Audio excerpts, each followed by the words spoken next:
It's no secret that every human being has to face obstacles in his or her drive towards success. For some, it's a part of destiny. Tonight, we take a look at the career of former Army Commander Sarath Fonseka, who has had his fair share of obstacles.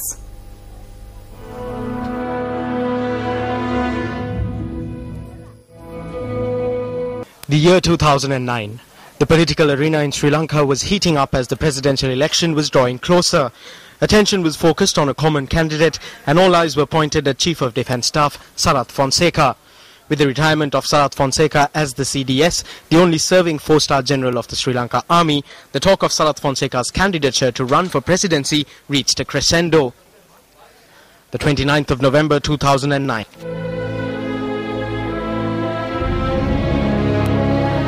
Sarath Fonseka became the common candidate of many political parties, including the United National Party and the Janatha Vimukthi Peramuna.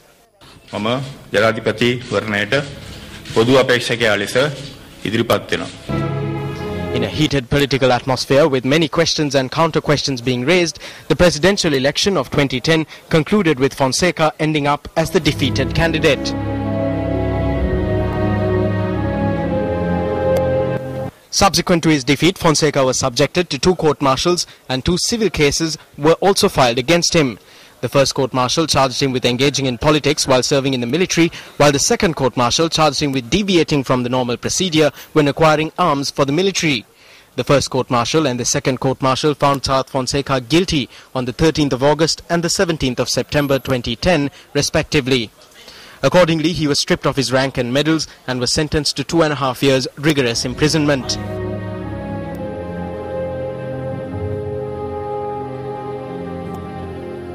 During this crucial time frame, Fonseka also lost his parliamentary seat based on legal grounds.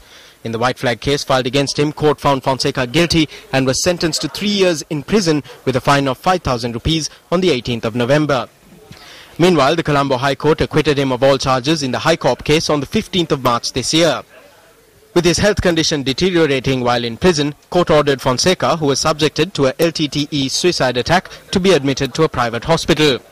Since his arrest, detention and subsequent incarceration, Fonseka has always been in the news, even if it was only in the form of voice cuts for the benefit of television cameras while being whisked to either a court or to a hospital for treatment.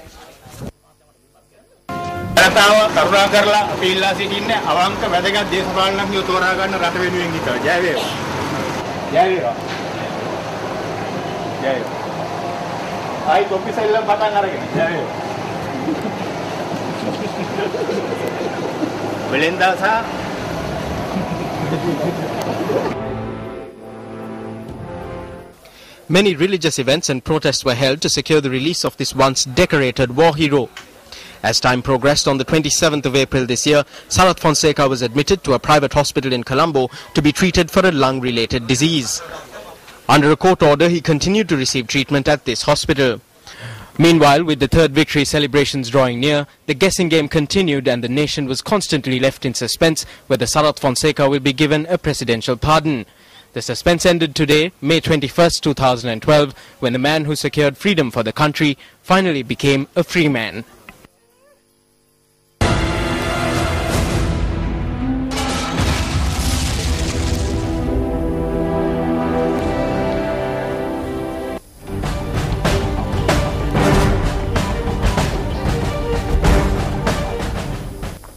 On to other local stories now. Emir of the State of Qatar, Sheikh Hamad bin Khalifa Al Thani and Prime Minister Hamad bin Jazim bin Jabbar Al Thani have said that the State of Qatar was looking forward to witnessing Sri Lanka achieve rapid development. A release issued by the presidential media unit stated that Emir and the Prime Minister have said that they are willing to lend a hand towards achieving this goal. This assurance had been given during a discussion with President Mahinda Rajapaksa, who is currently on an official visit to Qatar. The leaders of Qatar had said that the leadership of President Mahinda Rajapaksa has been the reason for the rapid development of the country, which suffered due to the war.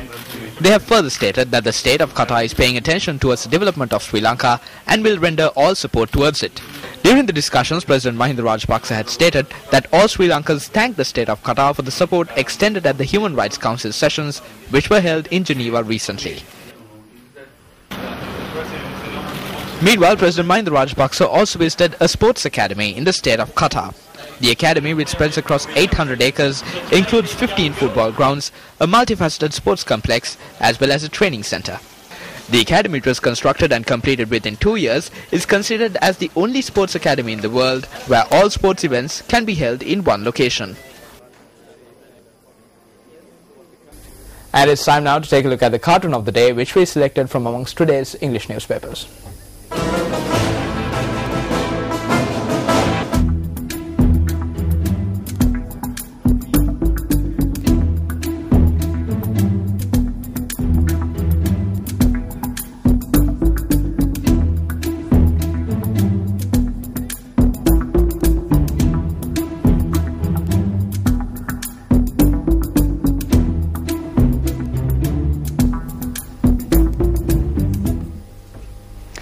Former captain of the Sri Lanka football team, Mohammad Amanullah, expressed his views on MTV-MBC networks broadcasting the 2012 London Olympics.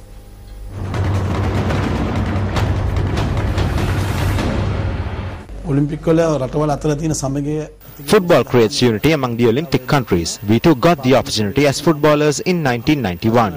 However, I am disappointed about failing to qualify for the Olympics, but I am happy that we made an effort. I hope that our footballers will qualify in the future. I also congratulate Sirasa for making arrangements to broadcast the games live. I wish all our athletes the very best and I hope they register victories at the Olympics.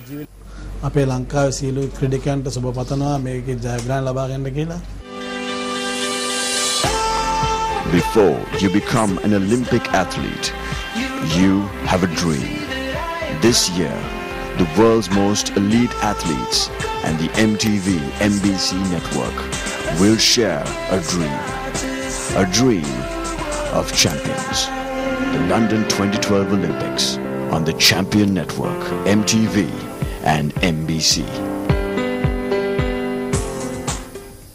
Hirunika Premachandra, the daughter of late Bharata Lakshman Premachandra, says that the power of the people's mandate should be used in a just manner for the benefit of the public. She had expressed these sentiments in a letter addressed to the President Mahinda Rajapaksa. Hirunika Premachandra has commenced a letter to the President quoting a note from her diary on the 8th of October 2011. She has marked that particular day as, quote, the day I lost my soul, unquote. Hirunika Premachandra in her letter to the President stated that during the past 7 months, as a daughter who lost her father, she has faced sorrow, pain, threats and insults. The letter also says that she continues to go through such bitter experiences and that it was the most painful experience in her entire life. In her letter, Hirunika Premachandra stated that what the President and other responsible authorities in the country are utilizing is a public mandate. The letter sent by Hirunika Premachandra goes on to express the following. Quote, when I saw my father lying in a pool of blood, I couldn't control myself. I wanted to break out and cry. I wanted to shout in pain, but I couldn't. Not only the people of Kolonava, but people in the entire country are well aware of my father's political journey since the 80s. My father was the first leader who was brave enough to gather people and hoist blue flags in Kolonava in 1979 when the UNP was in power and SLFP supporters were hesitant to leave their residence. Throughout the past 7 months, each and every day, I have been begging to bring the chief suspect to justice. Now this case has transformed into one between the Bharata Lakshman Premachandra faction and the faction comprising Duminda Silva and other responsible figures of the country. Unquote.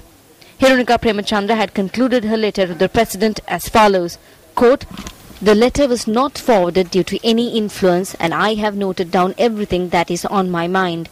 Mr. President, now it is your turn. You should decide if you would read this and discard it, or will you be enraged by it, or if you would do justice by thinking about this matter over and over again. Because if justice is done to Bharata Lakshman Premachandra, it would be a sign that justice can be done on incidents of murder that take place in the country. Unquote. Time now for a commercial break. On the other side of this, we'll have the latest details from the issues surrounding the National Savings Bank. Stay tuned.